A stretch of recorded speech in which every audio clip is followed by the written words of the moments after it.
Welcome back, guys.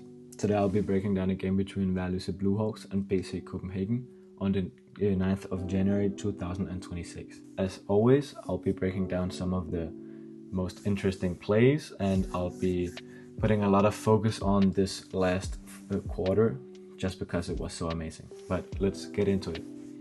Here, we're gonna get the pass to the big man at the 3-point line or around the 3-point line.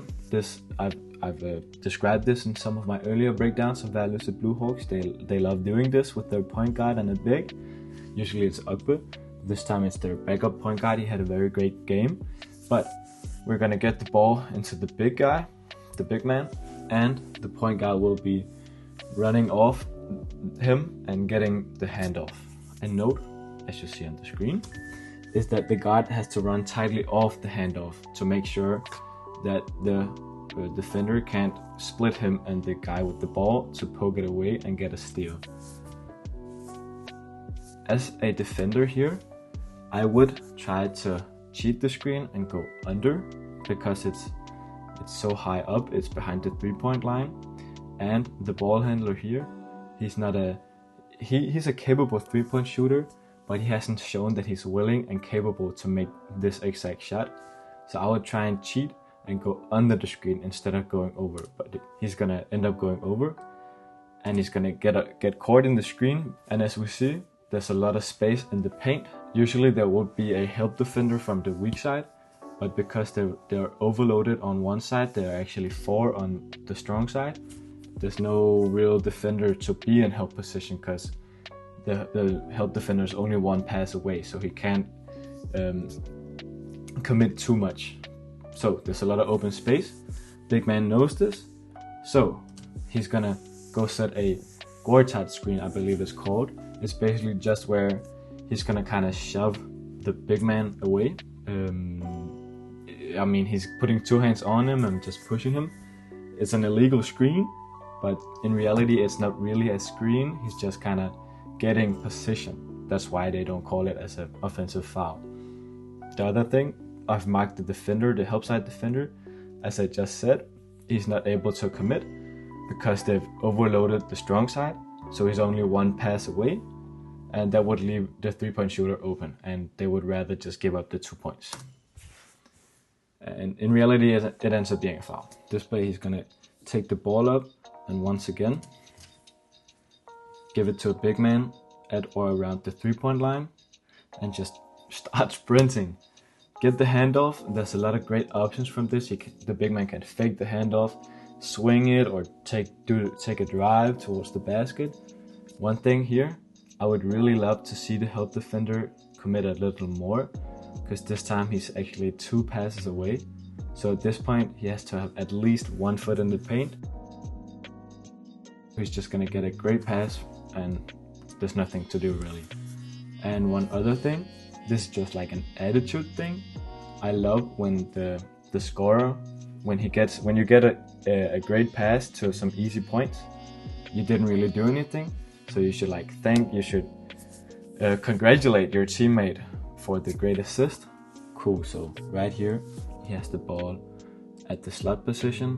The strong side corner guy will get a pin down, and when he gets the pin down, he's gonna do a read. He's gonna read the situation and he's gonna curl instead of blast. So instead of running along the 3-point line, he's gonna curl in towards the mid-range area. So one thing I repeat in a lot of my videos, because at its core, basketball is pretty simple. But one thing I repeat is that you need to always look for open space. When you have the ball, when you don't have the ball, you want to look for open space and take advantage of the open space, because that's where you have opportunities to score and create plays. He's gonna get the ball, and then because of this open space and because they switched, he now has 2 great options. I would like to see this ball go to the roller, because this is obviously the easiest opportunity to score, but he unfortunately does not see this option. So he instead kicks it out to the 3-point line. It's also a great shot, not a great pass, so he doesn't get the opportunity to shoot it. But this this pass to the 3-point line will create this continuing motion where in the end, as you saw, he's gonna do a great Euro step and get the bucket. So just great movement. This is one of the things I love about Værløse's offense. So here, Ogbe has the ball at the top. He will get a screen, deny it, and he's just gonna go through and kick it out. So 2 things. I love the pump fake and the negative step. I believe it was a travel, but they don't really call this if you don't do it too obviously. But the pump fake forces the defender to raise his hands, and if you're somebody who's ever played defense, you know it's much harder to move laterally when you got your hands in the air. One thing, he picks the ball up way too early. He gets by his man, he sees another defender stunning him or switching. Great job by the defender, but you can't pick the ball up this early, even when you feel pressured. If you pick the ball up, you have to pick it up on 2 feet, so you have all the time in the world to get a pass off. Now he picks it up on 1. That's what I wrote in the note. Be careful when picking the ball up on 1 foot, all the way out at the 3-point line. He picks it up on 1 foot, so now he has to get rid of the ball or else he will be traveling. Another thing, the defender, he notices his teammate switching to the ball, and he does a great job of peel switching at the exact same moment. As we'll see right here, he's gonna end up getting a deflection and it's almost a steal. Here, BC get a defensive rebound off a miss, and as soon as he gets the ball, he's gonna turn around and he's gonna start sprinting. Right? This is one of the things I also repeat a lot in my videos, but I really do like when players push the ball in transition. As we see, this creates an advantage in this situation as well, because we have 2 guys jogging back on defense, which leaves the rest of the team in a 4-on-3. There's 1 basic player out of the screen at the other side of the court, but it's still a 4-on-3. This is something you hate to see as a coach, players jogging back, especially when there's only 2 minutes left in the 4th quarter and it's a 1-point game. You want your players to sprint their heart out. But they don't do this, and Daisy does a great job of running in transition.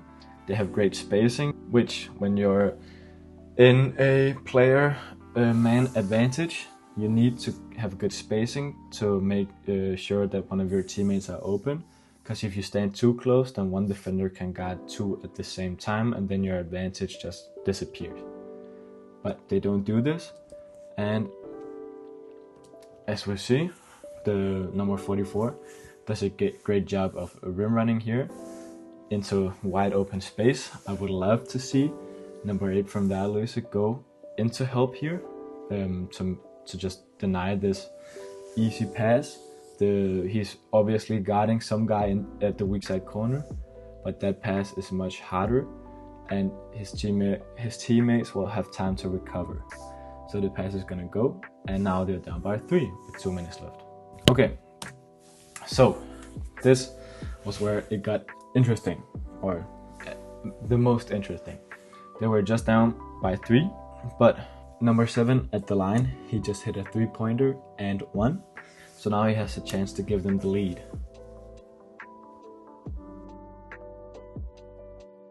Unfortunately he misses, but they get the rebound. So now they want to seek out Ogbe. He's their national team player, their leading scorer. So of course he's going to get the last shot. He's going to size his man up with some great moves. Unfortunately he almost loses the ball, and he doesn't hit it. This is where the real controversy begins. The shot clock ran out, that's why Ogbe forced up this shot, but the game clock is still going. The guy who got the rebound, number 11, he forgets, possibly, so he's just gonna grab the ball and walk. This unfortunately isn't legal. It's of course a travel. I have no way to zoom in.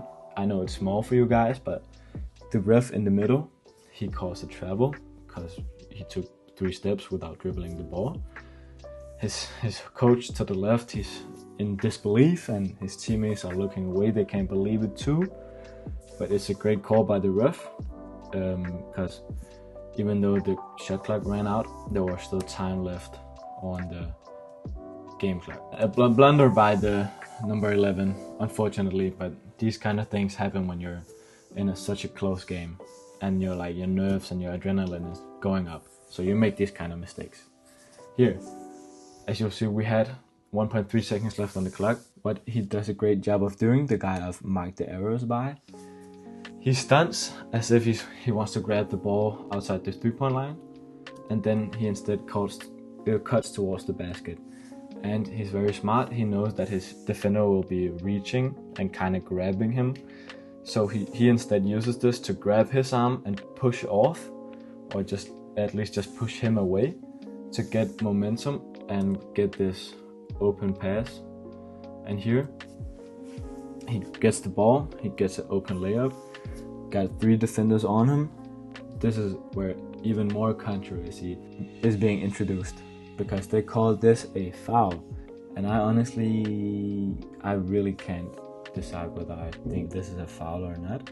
But he'll get the 3 throw, very calmly sink the first one, and second one, he has the IQ, he's had time to think about it, he's just gonna miss it on purpose. And yeah, as we see, his team is absolutely hyped. Players going crazy, fans going crazy. I understand, they had kind of a losing streak too before this game, so I think this game means a lot to them, especially now that it's a game against their close rivals, who they're fighting